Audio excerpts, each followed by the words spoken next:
और ये मेरे शरीर से गर्दन कटने के बाद उनके शरीर से 2 धारा चली थी, एक रुधिर की, एक दूध की। शरीर से तो या तो ब्लड निकलना चाहिए था। तो स्वामी रामानंद जी ने उस भगवान कबीर साहब से पूछा कि हे परवरदिगार, ये शंका का समाधान कीजिए कि ये दूध और रक्त ये ऐसे कैसे आया है?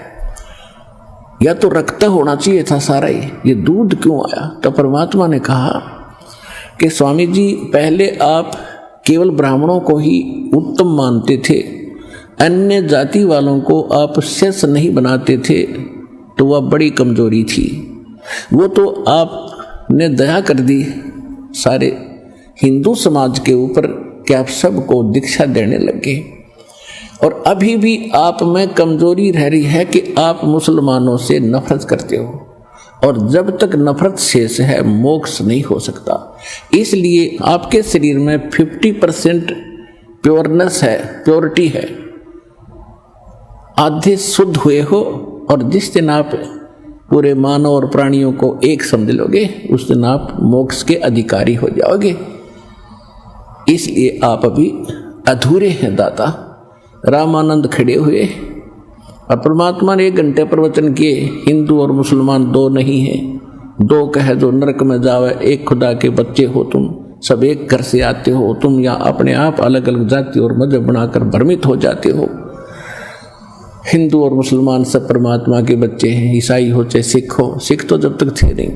तो रामानंद खड़े हो गया, आँखों में पानी भर गया और सिकंदर लोधी को सीने से लगा लिया, बेटा मेरे से गलती होगी, मुझे क्षमा कर देना, मैं बहुत निकम्मा था, आज मेरी आँख खुल गई। उसके बाद रामानंद जी ने किसी भी जीव के प्रति कोई घृणा नहीं रखी। तो फिर सिकंदर लोधी ने कहा कि भगवान, ऐसे अच्छे विचार आपके और ऐसे महापुरुष, क्योंकि उनका तो कति विश्वास दृढ़ हो गया था कि ये अल्लाह अकबर है, अपने हाथों से काटा आदमी को और सामने जीवित कर दिया, रेजिटीज बैठा है, और ऐसा भयंकर रोग जो आज तक किसी मुसलमान के, किसी काजी मुल्ला और किसी से ठीक नहीं हुआ, ना हिंदू धर्म के किसी वैद और जंतर मंतर करने वाले ऋषियों से ठीक हुआ, और महापुरुष ने तुरंत ठीक कर दिया। तो ये परमात्मा आई है और मेरे सामने जीवित कर दिया। ओए होए। तो उन्होंने कहा कि परवरदिगार, एक बार दिल्ली चलो, आप दिल्ली चलो दाता, वहां तो आग लगी पड़ी है, हिंदू और मुसलमान की आपस में ऐसा झगड़े होते हैं, आपके विचार सुनेंगे, हो सकता है सभी की बुद्धि ठिकाना आ जाए। परमात्मा बोले, हम ऐसे नहीं चलते, जो हमारा कोई दीक्षा लेगा तो हम चलेंगे, हम मेरा शेष बनता उसके साथ जाते, ऐसे वैसे नहीं जाते।